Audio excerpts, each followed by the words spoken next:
Hello friends, this is your trading coach Pratik Kaul. और आज हम बात करने वाले हैं एक बहुत ही इंपॉर्टेंट टॉपिक के बारे में जिसका नाम है demand and supply zone. So guys, be very careful and listen very attentively. चाहे तो आप पेन और कॉपी लाइए, and if you want to take down notes please do so. So first let me explain to you on this simple paint what is demand and supply.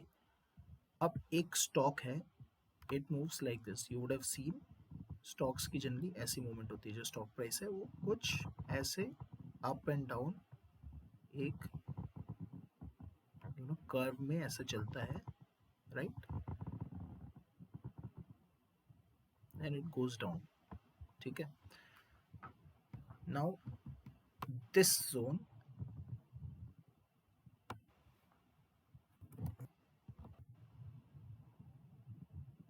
okay, and this zone, there are two zones which you would have kind of understood. यहाँ पे नीचे जब जाता है, यहाँ से ऊपर गया फिर नीचे आया, then again it goes up, it goes down. So this is your demand zone. ठीक है, this is the major demand zone. Okay, ये आपका डिमांड जोन है और ये आपका एक मेजर सप्लाई जोन है। सो what is happening here, when the price is going up वो यहाँ से नीचे आ जाता है, फिर दोबारा ऊपर जब जाता है तो यहाँ पे टच करता है, नीचे आता है, and similarly over here also. So what is happening, just अब क्या हो रहा है, अब आप देख रहे हैं यहाँ से ऊपर जा रहा है। सो व्हाट इज हैपनिंग, यहाँ पे आपके बायर्स बैठे हुए हैं। So there is a set of traders who buy the share, they are the bulls. So what is their aim, उनका एम है they buy the share in maximum quantities, and probably वो आपके F I या D eyes होते हैं, वो share खरीदते हैं और उसकी वजह से जैसे जैसे नंबर ऑफ क्वांटिटी इंक्रीजेस तो शेयर प्राइस ऊपर जाता है, then it comes down. So over here also there is a supply zone. तो सप्लाई जोन जो होता है, अब सप्लाई जोन क्या है, डिमांड जोन तो आपको समझ आ गई, is a zone where buyers purchase. Supply zone is a zone where in you have sellers. तो जब भी प्राइस ऊपर आता है और आपके सेलर्स बैठे होते हैं, so for them it is pre defined कि वो यहाँ से सेलिंग स्टार्ट कर देंगे. As per them price of the stock has gone up and they feel it can not go further up, तो वो यहाँ पे सेलिंग शुरू कर देते हैं. अब जैसे ही प्राइस नीचे आता है अपने डिमांड जोन पे, अगेन यू हैव दो set of buyers. Now sometimes क्या होता है कि आपके जो इंस्टीट्यूशंस होते हैं they have very large order, say suppose an institution has 100 crore orders, तो यहाँ पे वो 25 करोड़ ऑर्डर लगा देते हैं. But when they do it and they slowly start to buy the stock, तो बाकी जो हमारे रिटेल इंस्टीट्यूशन रिटेल इन्वेस्टर्स हैं वो भी इन्वॉल्व हो जाते हैं. Because of that when they also start purchasing, supply, ये प्राइस ऊपर जाता है, then naturally it comes down because the suppliers have bought it down because they have started selling. फिर ये जो अपने इंस्टीट्यूशंस है दोबारा ये 25 अब करोड़ का यहाँ पे ऑर्डर लगाते हैं और 50 करोड़ का लगाते हैं. Again the price starts to go up and here it again hits the supply zone and then again it goes down. Now 25 crore का ऑर्डर हो गया, यहाँ पे 50 करोड़ का हो गया, मे बी यू से 75 करोड़ का हो गया. Now in the last leg they start buying and all your participants who were previously not buying, आपके जो रिटेल इन्वेस्टर्स जो थे, जो यहाँ पे स्केप्टिकल थे, they also join the rally. और मे बी यहाँ पे एक और इन्वेस्टर आ गए, maybe there is some new DII who has entered, because of which the buying momentum increases. अब आप देख रहे हैं यहाँ बहुत प्रेशर हो रहा है. सो व्हाट हैपेंस, ये जो आपका सेलिंग जोन है ये ब्रेक हो जाता है and this is known as change in polarity. अब आपका जो यहाँ सप्लाई जोन है ये आपका यहाँ पे डिमांड जोन बन गया. ठीक है, so the stock price moves up further and further और आपका यहाँ पे एक अलग सप्लाई जोन है. Now the set of sellers who were sitting here and who could not muscle their power over here, they feel now the price has gone too much. They know that the buyers will no longer be able to exert the price, तो वो यहाँ पे selling शुरू कर देते हैं. So the price comes down. अब ये आपका एक मिनी डिमांड जोन यहाँ पे बन जाता है. मिनी डिमांड जोन भी क्यों बन जाता है वो आपको आगे समझ आएगी. अब क्या है, यहाँ पे again the set of buyers, for them it's a new demand zone, so they start buying from here. तो यहाँ से बाई करते हैं, फिर ऊपर जाता है. Again your sellers were sitting over here, they sell the stock because of which the price comes down. Now what happens is the buyers, the institutions who had to buy, उनने अपना जितना price ऊपर लेना था ले लिया. ठीक है, यहाँ पे ले लिया, यहाँ पे ले लिया. Now they start booking the profits. अब प्रॉफिट बुकिंग जब शुरू हो जाती है तो आपके तो सेलर्स पहले से ही सेल कर रहे थे, plus you have now the institutions, your FIs and DIs. Yes, you have the institution. अब जब इंस्टीट्यूशन भी अपना प्रॉफिट बुकिंग शुरू कर देते हैं, so there is a greater thrust on selling. तो वो सेलिंग इतना स्ट्रांग हो जाता है that now it breaks the newly created demand zone, and again this becomes your supply zone. और अगर आप एक बहुत इंटरेस्टिंग चीज नोट करेंगे, this is same supply zone which was previously also existing. So अब आपको इससे क्या पता चला, that once you have plotted a supply zone, in future time, in some future distant time, maybe after some months, that supply zone may again emerge. और वही यहाँ पे हुआ, ये supply zone बन गया, यहाँ again selling start हो गई. Now along with supply zone, ये previous demand zone also is again getting respected. यहाँ पे फिर से आपके जो buyers है they start buying and the same process of selling takes place. So you see, this is the whole logic of demand and supply zone.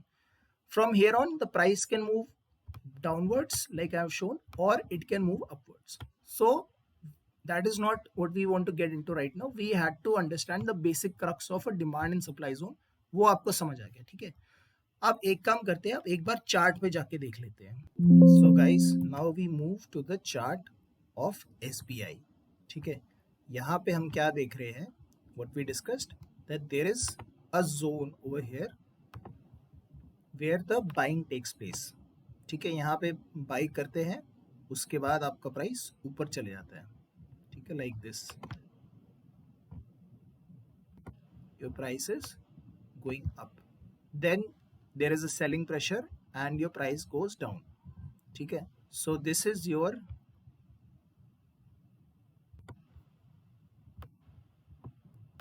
Demand zone and this is your supply zone. Fine. Now the price again goes down which is your demand zone. So if we actually extend it, we will see that this is a almost constantly respected demand zone. So from here the buying happens, price ऊपर जाता है stock का, the sellers are sitting, they again sell, again it touches the demand zone. After it touches the demand zone, what happens, the price again starts to go up. Let's for convenience show it as demand D. अब आपका फिर यहाँ से ऊपर गया तो क्या हो गया, आपका यहाँ पे प्राइस एक सप्लाई जोन को टच कर रहा है. For here this is a supply zone. So guys, it might not always be exactly the same, but it is a zone. So it is a range of prices. So ये आपका ये और ये जो है, ये एक सप्लाई जोन है. ठीक है, this is a supply zone. So what is happening, again the price is going up from the demand zone and coming down. Then again there is a demand zone over here. यहाँ पे फिर से आपका buying शुरू हो जाता है. Now what will happen is, this zone which was a demand zone, but because there is so much of thrust on the demand, because आपके रिटेल इंस्टीट्यूशंस इसमें ज्वाइन हो गए हैं, आपके FIs DIs हो गए, आपके कुछ ऑपरेटर भी हो गए, और आपका जो मैक्सिमम रिटेल पब्लिक है, नाउ दे आर सेंसिटाइज कि यहाँ पे बॉस बाइंग हो रही है. Because of that the force of the buying is so much that it breaks the supply zone. तो अब आपका ये जो सप्लाई जोन है, ये ब्रेक होके आपका एक न्यू सप्लाई जोन बन गया. This is your new supply zone, and the previous supply zone वो यहाँ पे आपका एक डिमांड जोन बन गया. ठीक है, so now this is the new demand zone and this is the new supply zone. Fine. Now once the price is reached here, you see there is a group of sellers sitting over here who feel that now the price has come up, उनको लगता है यहाँ price बहुत ज़्यादा high हो गया है and there will not be much force by the buyers, तो वो यहाँ पे मार्केट को शॉर्ट करना शुरू कर देते हैं. So this is a supply zone where in the price starts to come down. अब वो यहाँ पे अपना जो न्यूली फॉर्म डिमांड जोन है दोबारा आ जाता है and from here again what happens, you see the buying starts. अब यहाँ से फिर से बाइंग प्रेशर है, again it goes to the supply zone, but it kind of, just a moment, let me just copy this, it kind of stays here only, it is not able to actually come down. why, what has happened? जैसे previously हमने देखा था institution जब bye कर रहे होते हैं they have a specific set of order, अगर उनके ऑर्डर्स यहाँ पे मीट हो जाते हैं तो वो यहीं पे छोड़ देते हैं and they start buying again. But if their orders are not met they buy with velocity, और उसकी वजह से क्या होता है वो और रिटेल जो इंस्टीट्यूशंस है, रिटेल इन्वेस्टर सॉरी जो है, वो मिलके प्राइस को ऊपर ले जाते हैं. अब again in this newly created demand zone what is happening is, जो आपके इन्वेस्टर्स थे जो DIIs and FIIs, they are now having unfulfilled orders, तो वो यहाँ पे उस ऑर्डर को इतने फोर्स से they start buying the stock, because of which the newly form supply zone also breaks. अब ये यहाँ ब्रेक हो गया तो आपका यहाँ पे एक नया सप्लाई जोन फॉर्म हो गया. This is your new supply zone now. ठीक है. Now what is going to happen, something very different is now going to happen. अब यहाँ पे आप ज्यादा मूवमेंट नहीं देखेंगे. Why? Because now the price is moving sideways, so you cannot say exactly what kind of a zone is it, but you are sure that now it is a indecisive zone. यहाँ पे ना आपका price ज्यादा ऊपर जा रहा है ना नीचे जा रहा है, वो एक रेंज में ही हो रहा है. ठीक है. Now if we go a little further we see the price starts to fall a bit. ठीक है. So once it starts to fall a bit what happens कि आपका यहाँ पे सप्लाई जोन है, राइट? ये आपका सप्लाई जोन है, वो नीचे आता है तो this becomes your new demand zone which we saw over here, right? यहाँ पे डिमांड जोन बन गया था, राइट? बिकॉज योर प्रीवियस, गलती से इसको सप्लाई लिख दिया होगा, your previous demand sorry your previous supply zone got broken over here because of the number of unfulfilled orders of the FIIs and DIIs. तो ये आपका एक न्यू डिमांड जोन बन गया था. अब यहाँ पे एक स्टैग्नेशन में आपका प्राइस मूव हुआ है, उसके बाद it is coming back to the newly form demand zone. So this again is your demand zone. यहाँ से अब प्राइस फिर से ऊपर जाएगा, again it's your supply zone. So let's mark this zone, it is your supply zone. अब आप देखेंगे प्राइस यहाँ पे ऊपर जाता है और जैसे ही इस रेंज को टच करता है your sellers get into action and they sell it. फिर आपका दोबारा से ये सेल हो जाता है. And now what is happening now, because the selling pressure is too high, because the price has gone up and your institutions also have to make profit, so they start selling very ferociously. उसकी वजह से जो आपका previously form demand zone था वो भी अब break हो जाता है. So this becomes now your supply zone.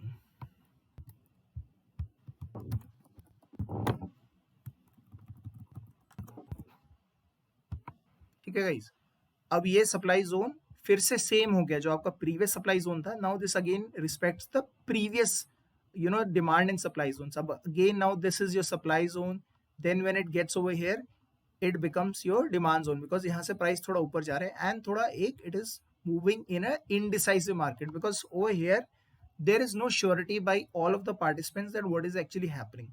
So there is neither much pressure by the buyers nor by the sellers. अब price इस zone में एक ही range bound में move करना शुरू कर देता है until your buyers give away और आपके sellers market को और नीचे ले जाते हैं. So here you see now a new supply zone is formed. So guys, it's looking confusing but it's very simple. ये थोड़े से यहाँ पे जो इनके मैंने मार्कर्स रखे हुए थे they have got move because I have to move to show you, but I guess you would have understood. और एक बार अगर आप इस वीडियो को दोबारा से देखेंगे, probably 3-4 times you'll have to watch it. It will be very clear to you.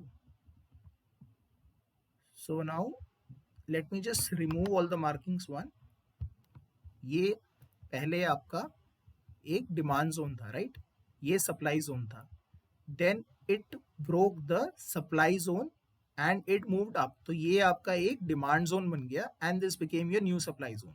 अब यहाँ पे प्राइस जो है it started moving sideways until it came down to the previous demand zone. That's a newly formed demand zone. अब इस demand zone से price फिर ऊपर गया and respecting its newly formed supply zone, it came back and finally it broke your new demand zone जो यहाँ पे form हुआ था. फिर यहाँ से फिर नीचे आया और यहाँ पे इसका जो प्रीवियस डिमांड जोन था ये वाला, let me just mark this one, उसको रिस्पेक्ट करके now it is moving. Now this is your previous demand zone. So it is very important to be aware of कि आपका previous demand zone क्या था, because अगर आपको पता है आपका previous demand zone ये है, आपको ये पता है कि स्टॉक यहाँ से ऊपर जाएगा, राइट? यहाँ से स्टॉक ऊपर जाएगा. अगर आपको ये नहीं पता होता then you would have been in a dark spot. आपको पता नहीं होता कि होना क्या है. At least you have some idea that what is going to happen historically, क्या हो गया उस स्टॉक में, right? So now you know what has happened. Now you also know that because this is a demand zone and यहाँ पे stock ने कई बार sustain किया है and it is also your support zone. आपका जो डिमांड जोन है it's like a support because from here the price has bounced back several times. It has not broken it really because over here also if you see it tried to break this, but यहाँ पे जो आपकी ये Vicks form हुई है, Vicks means rejection. That means the price is rejecting this zone and it is not coming down. It is in fact going up. It again bounce kind of pulls back here but goes up, again pulls back. और अब इसके बाद let's see what is going to happen. If it breaks down this zone, then it is going to be a breakdown और आपका ये demand zone जो है ये आपका एक newly supply zone में convert हो जाएगा. So quickly let me just mark it once again. मैंने क्या किया था? This was your original demand zone, right? This was your original supply zone. Fine. ये आपका डिमांड और सप्लाई जोन था.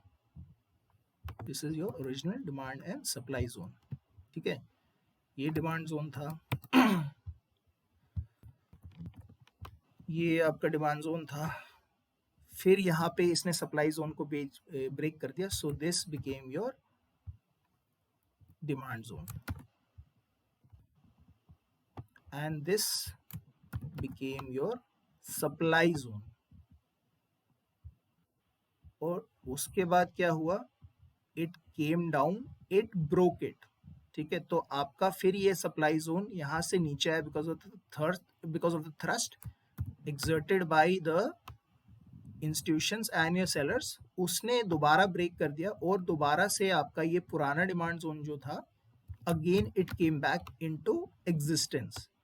Again it went up and like we saw it broke this zone because of the thrust by the institutions, because of unfulfilled orders. इसने आपका जो supply zone है इसको break कर दिया और ऊपर गया. यहां से ऊपर गया तो क्या हुआ? This became your new demand zone. ये जो आपका सप्लाई जोन था this turned into a demand zone.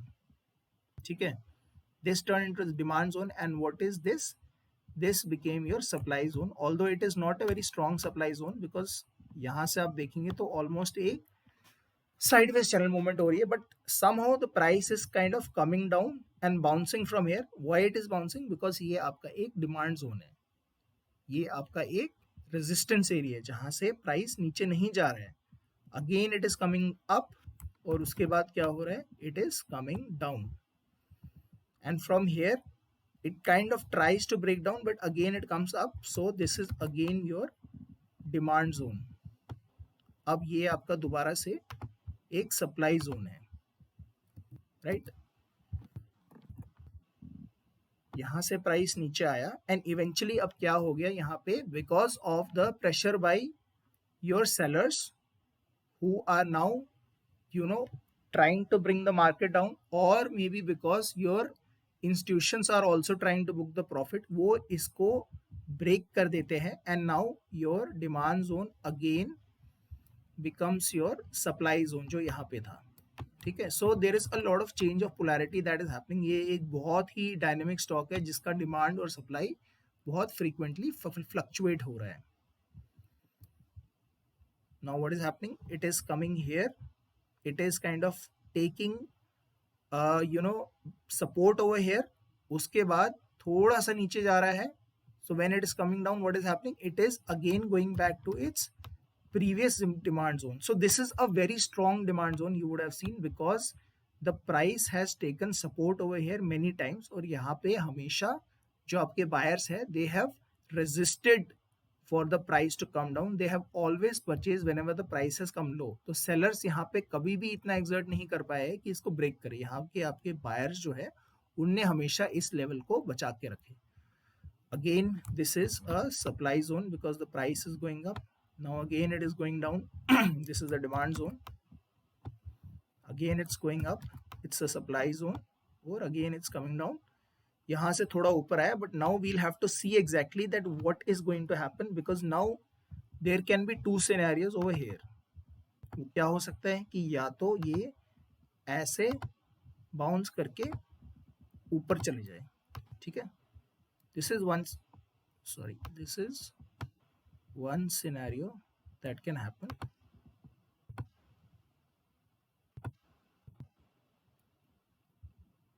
ठीक है, this is one scenario that can happen.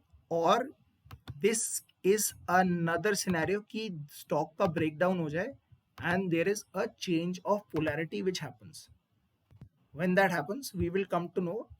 But even when it happens, we already know that previously there is a demand zone here.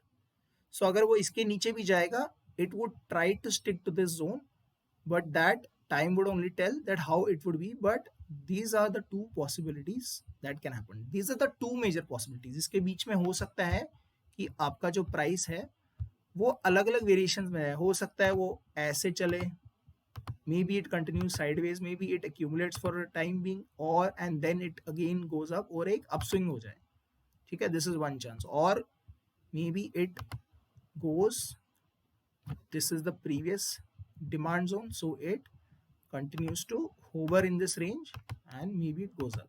ठीक है, so in stock market there are a lot of possibilities, but we should be aware of what all possibilities can come into existence. और वो हमें तब पता चलेगा when we have the knowledge and we are prepared for it.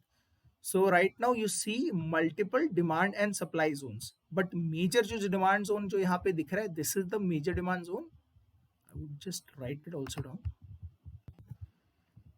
This is your major demand zone. Okay, and this is your major supply zone. ये ऐसे zones है जिसके नीचे प्राइस ना तो नीचे जाता है ना तो आसानी से ऊपर आता है. So fine guys, I hope कि आपको समझ आ गया हो. I have tried to explain it very slowly. I have tried to show you all the different scenarios. I have to show you क्या कैसे कैसे हो सकता है. I can't just show you one demand and supply zone because एक stock में बहुत सारे डिमांड एंड सप्लाई जोन्स होते हैं and I have tried to explain it each and everything. तो आप इस वीडियो को दोबारा देखिए, at least watch it 3 or 4 times because this is very important. अगर आपको डिमांड और सप्लाई जोन समझ आ गया then 50% of your problems are solved. If you have to gauge a stock, if you want to gauge a direction in future, you would know, you would have a reference. आपको पता है कि अच्छा ये पहले डिमांड जोन था, okay यहाँ से नीचे जा सकता है, सॉरी यहाँ से ऊपर जा सकता है. अगर ये ऊपर गया, you know, okay, this is supply zone, probably the stock can go down. Then looking at the volumes also, you can come to know, okay, यहाँ पे red candle बढ़ रही है, oh, there is a breakdown that can happen. यहाँ पे oh, there is an increase in the green candle volume, so the price is going up. Fine. So ऐसे आपने relate करना है. So what I would suggest is don't be confused. It's very simple. पहली बार हो सकता है थोड़ा सा मुश्किल लगे, but once you watch this video over and over again, it will be very clear to you. ठीक है guys. So this was my intention to explain you the major demand and supply zone. So hoping to see you in the next video. Till then, take care. Bye.